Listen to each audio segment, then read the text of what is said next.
नमस्कार विद्यार्थी मित्रांनो, स्वागत आहे तुमचं आपल्या यूट्यूब चॅनलवर नीट गाईड विथ बाय प्रशिक. हे आपलं यूट्यूब चॅनल. यामध्ये आपल्याला काउन्सिलिंग रिलेटेड सगळ्या माहिती मिळवण्यात येईल. आता नीट तर झाला आहे, तर नीट नंतर पुढं काय हे आपण बघत आहोत. नीट नंतर नीटची काउन्सिलिंग करावं लागते, त्यानंतर ॲडमिशन प्रोसेस असते. हे एक पूर्ण प्रोसेस आहे फार मोठी. तर आता मी स्टेप बाय स्टेप तुम्हाला सांगेल ही प्रोसेस असते काय. आत्ताच मागे 2 दिवसा अगोदर आपली नीटची OMR शीट रिलीज केली NTAने. त्यानंतर आता काही दिवसात रिझल्ट लागेल. रिझल्टनंतर काय करणार आपण? रिझल्टनंतर आपल्याला कन्फर्म आपली ऑल इंडिया रँक समजेल.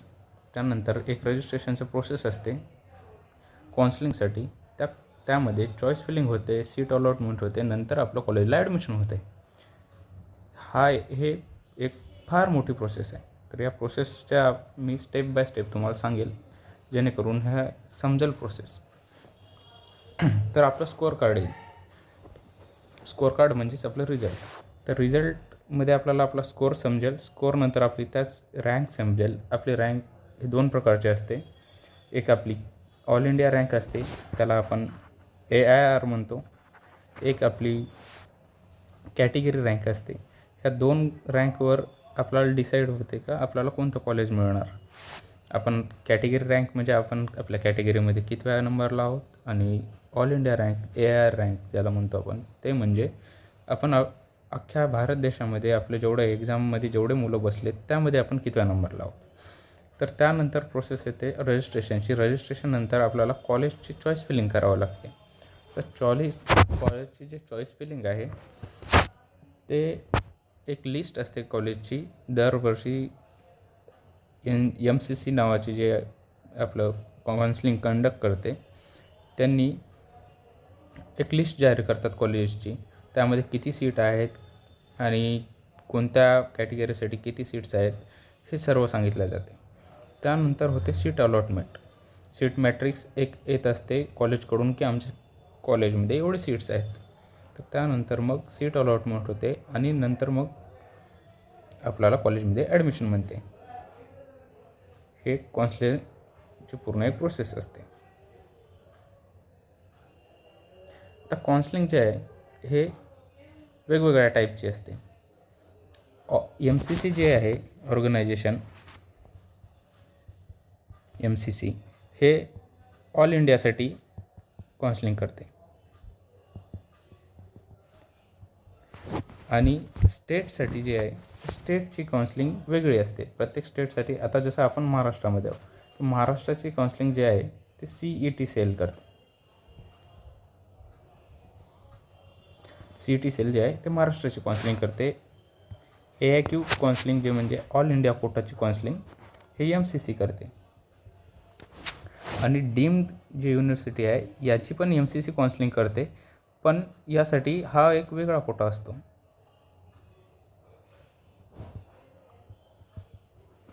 आणि सेंट्रल युनिव्हर्सिटीज जे आहेत त्यांची पण काउन्सिलिंग MCCच करत असते. सेंट्रल युनिव्हर्सिटीमध्ये हे असतात, आपले एम्स येतात, जिपमर येतात, AFMC येते जे की आर्म फोर्सचं असते.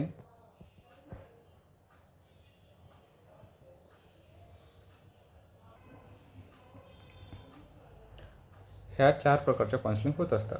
आता प्रत्येक स्टेटचे जे आहे ते 85% कोटा असतो. त्याच म्हणजेच की 85% जे विद्यार्थीचे सीट आहेत त्यामध्ये त्याच स्टेटचे विद्यार्थी भरू शकणार, आणि बाकीचे उरलेले 15% आहेत त्यामध्ये ऑल इंडिया कोटाचे भरणार. अशा प्रकारे हे असतो. तर ऑल इंडिया कोटाची जी काउन्सिलिंग आहे त्यामध्ये फक्त 15% सीट्स अलॉट होत असतात, आणि त्यानंतर जे बाकीचे उरलेले 85% आहेत हे त्या स्टेटचे जे काउन्सिलिंग करणारे ऑर्गनायझेशन आहेत ते करत असतात. तर आपण बघू ऑल इंडिया कोटाची काउन्सिलिंग. ऑल इंडिया कोटा हे MCCद्वारे करते. MCC म्हणजेच मेडिकल काउन्सिल कमिटी म्हणजे MCC. आणि हे आपल्याला आपल्या रँकनुसार, ऑल इंडिया रँकनुसार आपल्याला कॉलेज भेटत असतात. MBBS BDS हे. आणि आता म्हणत असाल MBBS BDSच कॉलेज आहेत, तर BAMS BHMS हे कॉलेजेसचं काय, तर हे कॉलेजेससाठी एक वेगळे आहे ऑर्गनायझेशन काम करते आणि त्यानुसार मग त्यांची काउन्सिलिंग होत असते. तर स्टेटसाठी तसं काही नसते. स्टेटसाठी सर्वासाठी एकच काउन्सिलिंग काम करते, जसं आपल्या महाराष्ट्रामध्ये CET सेलच. पण याचा शेड्यूल वेगवेगळा असतो. आता CET सेलमध्ये काय होतं आहे, पहिले जे आहे MBBSची काउन्सिलिंग स्टार्ट होते.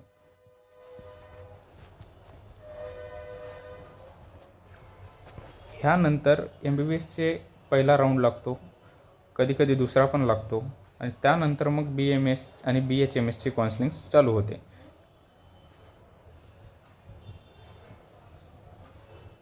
असं असतं. तर हे पॅरलली पण लाईन कधी कधी राऊंड लागतात, तर कधी कधी याचे अगोदर लागतात MBBSचे, त्यानंतर BMSचे चालू होत असतात, BHMSचे चालू होत असतात, अशा प्रकारे. त्यानंतर आता काउन्सिलिंगची जी प्रोसेस आहे पूर्ण कशी होणार. काउन्सिलिंगची जी प्रोसेस, आता आपल्याला तर एवढं तर माहिती झालं की 4 काउन्सिलिंग म्हणजे 4 पद्धतीनं काउन्सिलिंग होते किंवा 2 पद्धतीनं काउन्सिलिंग होते, ह्या सर्व गोष्टी माहिती झाल्यात. पण आता आपण काउन्सिलिंगची प्रोसेस कशी करणार सर्व, तर याच्यासाठी ना MCC जे आपण ऑल इंडियाची काउन्सिलिंग असतो त्यासाठी पहिलं आपल्याला रजिस्ट्रेशन करावं लागते. त्यासाठी आपलं रजिस्ट्रेशन फॉर्म भरावा लागतो एक. त्यानंतर आपले चॉईस फिलिंग होत असते. आपण आपल्या मनानुसार आपले कॉलेजेस निवडतो, आपल्याला काय कोणते कॉलेजेस पाहिजेत हे आपण निवडत असतो. त्यानंतर मग चॉईसची लॉकिंग होत असते एका ठराविक डेटनंतर. आता काय होते, आपण रजिस्ट्रेशन केल्यानंतर चॉईस फिल केल्यानंतर काही दिवस देतात त्यांनी, 3-4 दिवस, 5-6 दिवस, 6-7 दिवस, अशा प्रकारे. तर हे जे आहेत या दिवसानंतर ज्या शेवटच्या दिवशी आहे ते आपण आपली चॉईस लॉकिंग करतो.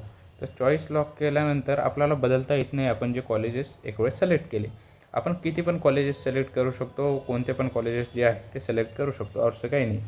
जेवढी त्यांची लिस्टमध्ये क्रायटेरियामध्ये जे आहेत ते सर्व कॉलेजेस आपण सिलेक्ट करू शकतो. त्यानंतर चॉईस लॉक होते आपली. चॉईस लॉक झाल्यानंतर 2-4 दिवसामध्ये किंवा 8-10 दिवस तर लागत नाही, पण 2-4 दिवसामध्ये आता प्रोसेस जी आहे आपली ते खूप फास्ट होणार आहे, कारण की 2-2 पेपर झाले आहेत, जास्त टाईम पण नाही त्यामुळं लवकरच सगळ्या गोष्टी होणार. तर 2-4 दिवसामध्ये आपल्याला सीट अलॉटमेंट येते, आपल्याला ईमेलवर आपल्या समजते आणि आपल्याला नोटिफिकेशन येते का आपल्याला हे कॉलेज मिळालेलं आहे. मग आपल्याला त्या कॉलेजला जावं लागणार आणि तिथून आपली ॲडमिशन प्रोसेस करावं लागणार.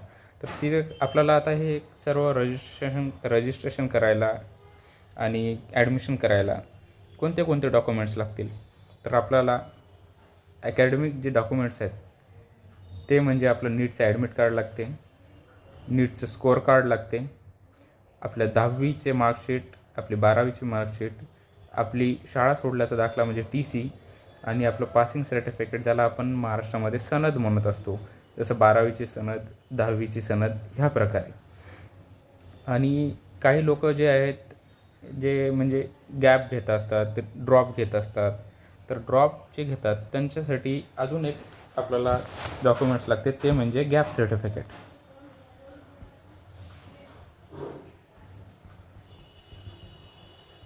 गॅप सर्टिफिकेट हे एक डॉक्युमेंट्स लागत असतं जे ड्रॉपर्स आहेत त्यांच्यासाठी.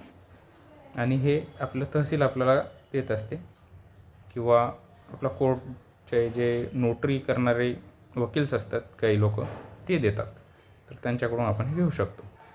त्यानंतर आपल्या आयडेंटिटीचे प्रूफ लागतात, जसं की आपलं आधार कार्ड, आपलं डोमेशियल, आपलं कास्ट सर्टिफिकेट आणि आपलं इन्कम सर्टिफिकेट आणि आपलं बर्थ सर्टिफिकेट, जन्मदाखला आपला लागतो आणि आपलं आधार कार्ड, डोमेशियल, अशा प्रकारचे.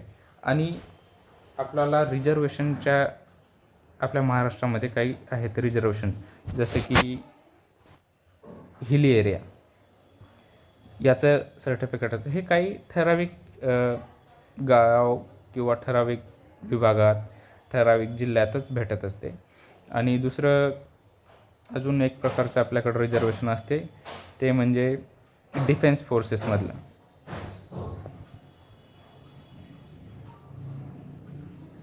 डिफेन्सच्या फोर्सेसमधलं ज्यांचे वडील, ज्यांचे पॅरेंट्स जे आहेत ते डिफेन्सच्या फोर्सेसमध्ये जर कामाला म्हणजे सर्व करत असतील आपल्या देशाला, आपल्या देशाची सेवा करत असतील, त्यांच्यासाठी आपण एक आरक्षण वेगळं असते.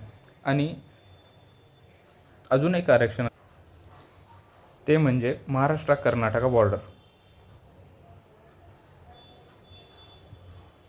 महाराष्ट्र कर्नाटका जे बॉर्डर आहे, या बॉर्डरवर जे गाव आहे त्या लोकांसाठी एक वेगळं रिझर्वेशन असते.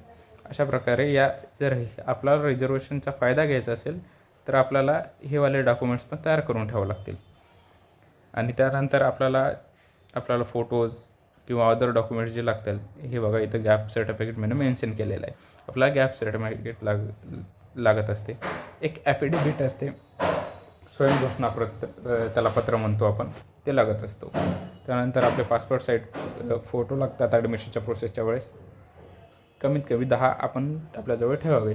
आता ते कॉलेजनुसार व्हॅरी करते की कोणत्या कॉलेजला किती लागणार. आपलं मेडिकल फिटनेस पण लागतो, जे की आपल्याला NTA त्यांच्या साईटवर प्रोव्हाइड करते. त्यांचा फॉर्मॅट, आपण त्या फॉर्मॅटनुसार एखाद्या मेडिकल प्रॅक्टिशनरसोबत जे गव्हर्मेंट रजिस्टर्ड आहेत अशा ठिकाणी जाऊन आपण त्यांच्याकडून ते मेडिकल फिटनेस सर्टिफिकेट घेऊ शकतो. त्यानंतर येते काउन्सिलिंगचे राऊंड. आता आपण फॉर्म भरला, रजिस्ट्रेशन केलं, सर्व केलं. आता आपल्याला काउन्सिलिंगचे राऊंड्स असतात. तर राऊंड कशा प्रकारे होतील हे आपण बघून घेऊ. राऊंडचे आहेत. आता पहिला राऊंड जो आहे, तो पहिला राऊंड सर्वात जास्त सीट्स असतात. पहिल्या राऊंडमध्ये म्हणजे कॉलेज एकदम फिल करायला लागणार पूर्ण. पहिल्या राऊंडचे सर्वात जास्त सीट्स असतात. तर यामध्ये सीट अलॉटमेंट होण्याची शक्यता पण सगळ्यात जास्त असणार. आणि हा पहिलाच राऊंड आहे, त्यामुळं आपल्याला हे पूर्ण प्रोसेसेस करावं लागतील. रजिस्ट्रेशन, चॉईस फिलिंग, आपल्याला ह्या सर्व गोष्टी कराव्या लागणार आहेत. सीट अलॉटमेंट झाल्यानंतर आपल्याला त्यांचं लेटर येते, ते सर्व गोष्टी आपल्याला पहिल्या राऊंडमध्ये करावंच लागणार. पण दुसऱ्या राऊंडमध्ये काय असते, पहिल्या राऊंडमध्येच आपण जे रजिस्ट्रेशन केलेलं असते, चॉईस फिलिंग तर प्रत्येक राऊंडला करावं लागणार आपल्याला. जर आपल्याला कॉलेज भेटलं किंवा कधी कधी काय होते, कॉलेजेस वाढत असतात. पहिल्या राऊंडमध्ये जे कॉलेजेसला ग्रँट नाही मिळाला, ते दुसऱ्या राऊंडमध्ये कॉलेजचा ग्रँट मिळतो. तर असे कॉलेजेस ॲड होतात. मग त्या ॲड झालेल्या कॉलेजेसला आपण परत आपल्या चॉईस फिलिंगमध्ये ॲड करू शकतो. तर त्यानंतर जे दुसरा राऊंड आहे, दुसऱ्या राऊंडची पण सीट अलॉटमेंट होते. आणि त्या सीट अलॉटमेंटनंतर आपल्याला समजणार की कोणतं कॉलेज आपल्याला मिळालं. जर का यामध्ये आपल्याला कॉलेज नाही मिळालं तर आपण तिसऱ्या राऊंड, ज्याला आपण मॉपअप राऊंड म्हणतो, यामध्ये एलिजिबल होतो. तर ह्या पहिला राऊंड आणि दुसऱ्या राऊंडमध्ये काय होते, पहिल्या राऊंडमध्ये जर आपल्याला कॉलेज मिळालं तर आपण ते कॉलेज सोडू पण शकतो. जर आपल्याला दुसरं कॉलेज पाहिजे असणार, आपल्याला जर दुसरं कॉलेज हवं असणार, तर आपण पहिल्या राऊंडचं कॉलेज सोडून, ज्याला की आपण बेटरमेंट करणं म्हणतो, ते करून आपल्याला एखादं कॉलेज मिळालं, आपल्याला ते कॉलेज नाही पाहिजे, आपल्याला यापेक्षा पण चांगलं कॉलेज मिळेल असं आपल्या अपेक्षा असतात कधी कधी, तर त्यामध्ये आपण सेकंड राऊंडमध्ये जाऊ शकतो पहिल्या राऊंडनंतर. तर दुसऱ्या राऊंडमध्ये आपल्याला कॉलेज जर मिळालं आणि आपण कॉलेज नाही केलं, तर कधी कधी काय होते की आपण काउन्सिलिंगमधून सरळ बाहेर पडून जाऊ शकतो, आपल्याला ते कॉलेज नाही घ्यायचं असेल तर. आणि आपण हे बेटरमेंट जर केलं यामध्ये, तर आपण मॉपअप राऊंडमध्ये येऊ शकतो. तर मॉपअप राऊंडमध्ये हे कसं असते, कधी मॉपअप राऊंड होणारच याचं काही कन्फर्म नसते. जर का सीट्स रिकाम्या राहिल्यात, कॉलेजमध्ये एक ठराविक सीट्स असतात, त्या ठराविक सीट जर पूर्ण झाल्या आणि त्यामध्ये जर काही रिकाम्या राहिल्यात, मग त्या रिकाम्या सीटला भरण्यासाठी मॉपअप राऊंड म्हणतो आपण, तो होत असतो. तर यामध्ये आपण आपली इलिजिबिलिटी जी आहे ते सेकंड राऊंडनुसार आपलं इलिजिबल होत असतो. आणि यामध्ये आपल्याला कॉलेज मिळाल्यानंतर आपल्याला कॉलेज कन्फर्म करावंच लागणार, कारण की इथं ऑप्शन नसतं बेटरमेंटचं.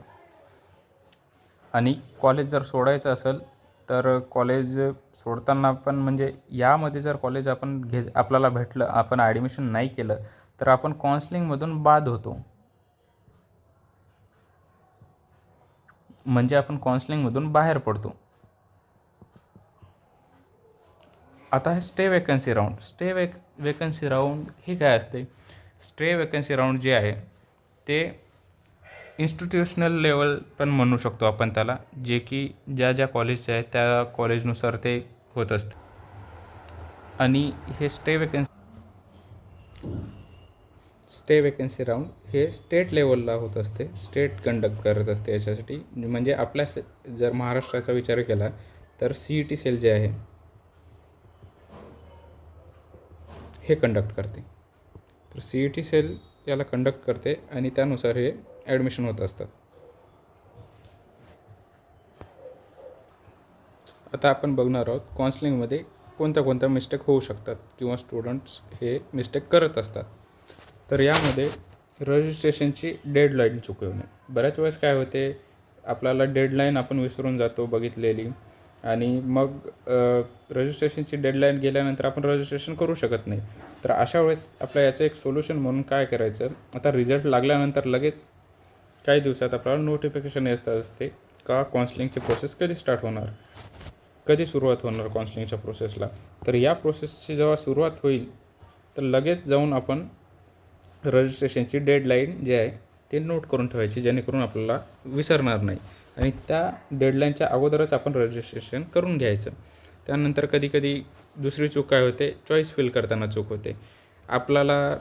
आपण म्हणजे कॉलेजेसचे नावं बघतो आणि सरळ कॉलेजेस टाकून देत असतो.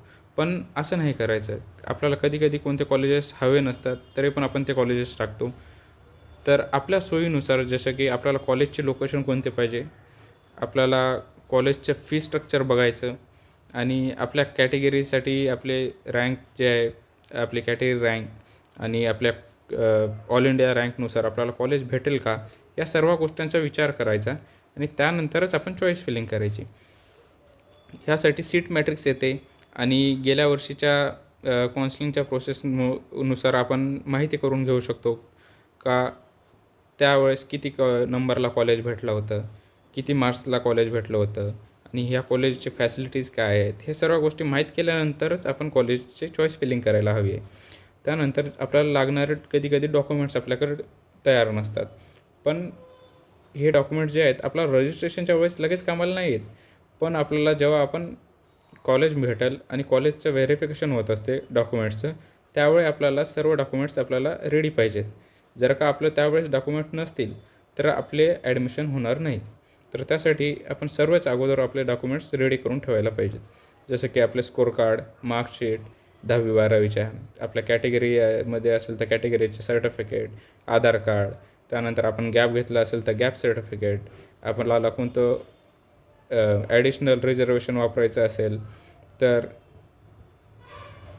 तर आपण ते वाले सर्टिफिकेट, आपलं डोमेशियल सर्टिफिकेट, ह्या सर्व गोष्टी आपण अगोदरच तयार करून ठेवायला पाहिजेत. आता हे सर्व झाल्यानंतर आपल्याला माहिती करावं लागणार आहे का हे सर्व होणार कुठं, हे प्रोसेस कोणत्या वेबसाईटवर होणार, हे यासाठी इम्पॉर्टंट वेबसाईट काय आहेत. आता बरेच वेळेस काय होते, मग आता ब्राउझरवर आपण क्लिक केल्यानंतर खूप साऱ्या फेक वेबसाईट आहेत. तर त्यामध्ये आपण न जाता जे ओरिजिनल वेबसाईट आहेत त्यावर क्लिक करायला पाहिजे. तर ओरिजिनल वेबसाईट जे आपण ऑल इंडिया कोटासाठी वापरत असतो, म्हणजे ही आहे MCCC, ज्यामध्ये आपल्याला 15% सीट भरल्या जातात, पण हे पूर्ण भारतभर भरल्या जातात. त्यानंतर आपल्याला आपल्या स्टेटचं जर बघायचं असेल तर 85% त्यातून सीट भरल्या जातात महाराष्ट्रामध्ये.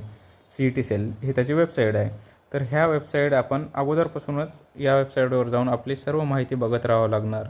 नोटिफिकेशन काय येतात हे बघत राहावं लागणार, जेणेकरून आपली कोणतीही डेट हे मिस झाली नाही पाहिजे. आपल्या डेडलाईनच्या अगोदर आपण सर्व गोष्टी तयार केल्या पाहिजे. यामध्ये बार नोटिफिकेशन येत असतात की कधी काय करायचं, कधी काउन्सिलिंग स्टार्ट होणार, कधी राऊंड कोणता लागला, कोणती सीट मॅट्रिक्स आली, या सर्व गोष्टी इथंच समजणार आपल्याला. तर ही वेबसाईट आपण पहिलेच नोट करून घेतली पाहिजे. तर या व्हिडिओसाठी आपण एवढंच बघणार. आता यानंतर आपण पुढे काय करणार, तर पुढे आपण MCCCचं रजिस्ट्रेशन आहे स्टेप बाय स्टेप कसं होईल, चॉईस फिलिंग कसं होईल, चॉईस लॉकिंग कसं होईल, हे सर्व आपण बघणार आहे. तर आपला पुढचा व्हिडिओ बघा. तोपर्यंत धन्यवाद. चॅनलला लाईक करायला, शेअर करायला आणि सबस्क्राईब करायला विसरू नका. नीट रिलेटेड सर्व गोष्टी आपण इथेच बघणार आहोत.